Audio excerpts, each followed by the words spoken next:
Hi, welcome to Fit and Free with me. I'm Angel. You can call me Aunt Angel. And today I'm going to talk about the mountain pose, also known as Tadasana. That's the Sanskrit word, which I have been studying for my yoga certification. And I'm going to be doing this series breaking down individual poses. So do be sure to subscribe if you're interested in more of those. And let me know what you're interested in. I'm going to be starting with the basics. And one of the most basic poses that you will see in any series is often called mountain pose or Tadasana. I love that it's called Tadasana because it's kind of like if you perfectly exited a gymnastics event and then you said, ta-da! That's how I remember it. I'm going to go over 12 tips that I have written down over here on what to focus on and how to really do a proper mountain pose. Because even though it sounds like just standing here, ta-da! There's actually a lot of things to think about in the pose. Some of them that I had forgotten about, so it's been a nice reminder. Let's start with number 1. You're going to be facing forward with the feet and with the palms. So not palms toward body, but palms facing forward. Fingers are going to be spread pretty wide and palms activated. So you're going to be really feeling your palms, facing them forward. And one of the things I had forgotten, or maybe I never even knew it, was that the proper way to do mountain pose or Tadasana is with your big toes touching and your heels about a fist width apart. Now, if you have trouble balancing, you can make the whole feet about a fist width apart, and I think that's how I've probably even done it more like this, which is probably some other form of the pose. Everything has a name in yoga, but anyway, let's do the traditional way that I ran into, which is big toes together, heels about fist width apart, palms and feet facing forward. Number 2 is fingers are active and spread apart. Number 3, I'm looking at my notes, is big toes touching and heels slightly apart.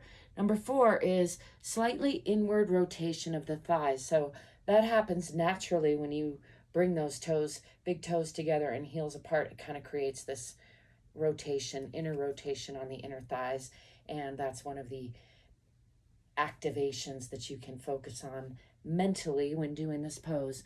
Number 5 is soft gaze, fixed on a word that I don't know, which I believe is pronounced driti, and I believe also means a point far away.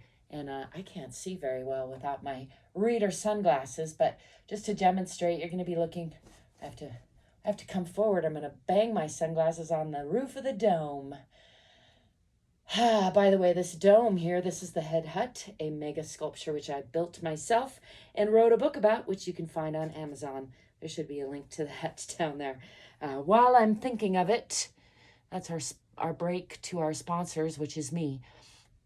Number 6 is crown pulling up towards the sky. Again, I'm gonna contend with the curve of this dome, but the crown, that's this part of your head, the top of your head, like the flat spot of your head, and you want to be feeling long through the body, pulling up through the crown, so real straight through the body.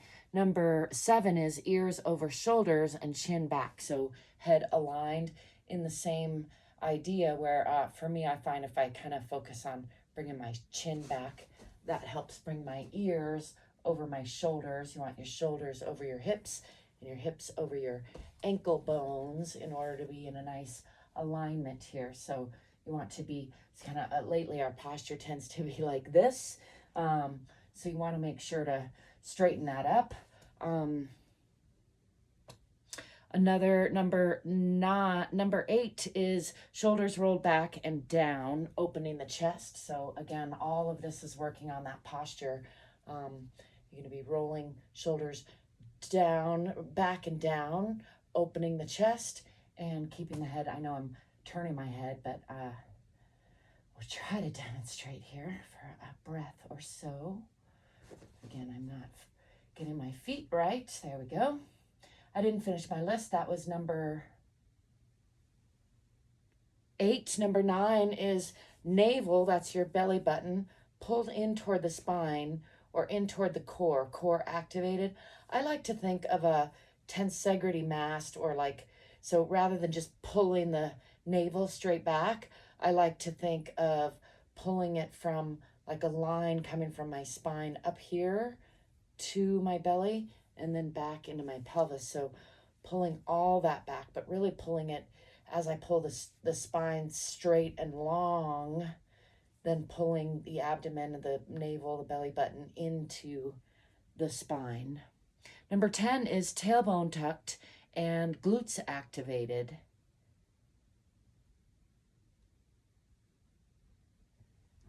I wrote something else there. So again, that's part of this whole posture is, I'll exaggerate it to show you want to tuck the tailbone under. Some of us will have an exaggerated sway back and some just regular, but even a little bit more than your regular posture, you want to tuck that tailbone under. That activates the belly more. It goes along with pulling the navel in and activating that. Then number 11 is grounding through all 4 corners of your feet and bringing that all together. I'm going to do it to the side and then to the front just to try to demonstrate here. And I am far from perfect. That's part of what I hope to demonstrate. You don't have to be perfect to make progress. Don't forget to breathe and smile, whatever else you're doing. And again, I'm going to check in through that whole list, checking in on my palms and my toes facing forward. Toes are touching, heels are apart, thighs are rotating inwards, tailbone is tucked, shoulders are rolled back and down, navel is pulled in, crown is up, all 4 corners of feet activated. Remembering to breathe and smile. And I wrote down a number 12 because I think it's important to, especially after you try out a pose, give yourself at least 3 to 5 breaths to really feel into it, and then make some adjustments if you need to. The point of mountain pose, Tadasana, is stability, to feel very stable. So if putting your toes together and your heels apart does not allow you to feel stable, then move your feet parallel about hand or a fist width apart. For me, that feels much more stable. That may be, whoa, I banged my head there. Maybe just because that's what I've been used to doing. I don't feel really unstable in this way, but I just feel a little bit more stable. Now, I will say that putting the toes together really enhances that rotation inward feeling and actually activates this core in a different way. So I encourage you to play with different little subtle variations of all the poses, and any that I say, any that you run into, any that you come to yourself. Those are all great variations to explore and pay attention to. Of course, don't hurt yourself, listen to your body, but yoga for me is about getting to know your body, creating self-discipline within your own movements, your own, enhancing your own body mind awareness. There's a lot of different aspects to yoga. So again, with toes together, heels apart, legs rotating inward, all 4 corners of each foot activated, which again for me is easier with feet apart and parallel, but I'm going to work on doing it this way. Shoulders rolled back and down, chin pulled back a little bit, ears pulled over, shoulders, crown of the head activated and pulling up. Oop, I just knocked that light down in my face. It was cute. Navel or belly button pulling in toward the spine, and pelvis, tailbone tucking under a little bit, which again changes that inward rotation. It kind of creates a counter flex right in through here, which is interesting to me. And then again, fingers wide, palms forward. I was having my eyes closed half the time in there. I'm going to engage that gaze. Even eye level out into the distance, soft eyes. So that's not a real sharp, piercing focus, but more of a soft gaze. But I am picking a point. I have, for me, a bottle. So I'm looking at a particular point, but in the distance, and gonna just go through maybe 5 or so breaths as I engage this posture, Tadasana, or mountain pose.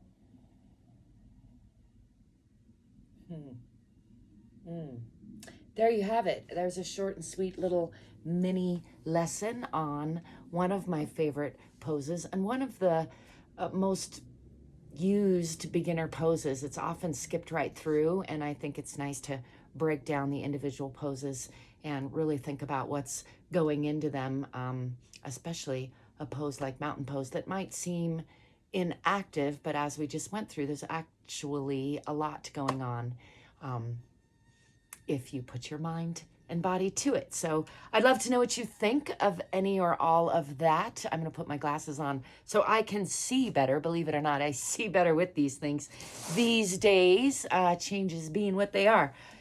I thank you for being you and joining me. I thank you for letting me be me. I will remind you to give me a thumbs up and subscribe if you haven't already. That helps me out more than you know.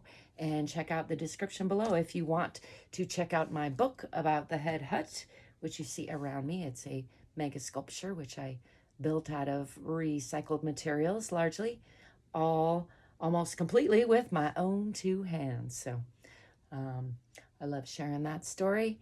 Until next time, stay free, be good to you, because you're worth it. See ya.